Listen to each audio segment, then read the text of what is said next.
Kamusta mga kabasketball? This is iSport Zone and welcome to another video. Usapang NBA ulit tayo mga kabasketball. Boston Celtics laban sa Toronto Raptors. Hindi maganda ang nilalaro ng Boston Celtics mga kabasketball habang ito namang Raptors ay lalong lumalakas. Especially ito, meron silang mga bagong acquisition, si Marc Gasol na mahusay magpasa ng bola at ito mayroon pang tira sa labas. At isama mo pa dyan sa iba pa nila mga veterano, si Kyle Lowry, and then nandiyan din itong si Kawhi Leonard, and wag nating kalimutan si Serge Ibaka. Dikit lang ang laban na ito pagkatapos ng first quarter, lamang pa ang Celtics ng 2. Kaya lang gumawa ang Raptors ng 18-0 run sa second quarter, kaya hindi na nakarecover ang Boston Celtics at si Kyrie Irving ay nalimita mga kabasketball sa 7 points lang sa buong laro. Yan ang pinakamababa niya mula noong October.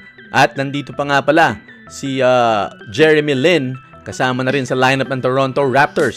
Kaya tingin ko itong Raptors, kahit 2 games behind sa Milwaukee Bucks sa Eastern Conference, ay tingin ko sila ang top team sa East pagdating sa playoffs dahil sa experience na meron ng mga players nito. Lahat ng players ng Toronto nag-score sa laro na ito.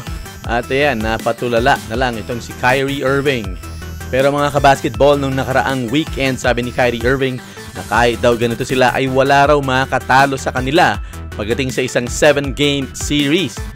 Totoo kaya ito? Kakayanin pa kaya nila yon sa chemistry na meron sila?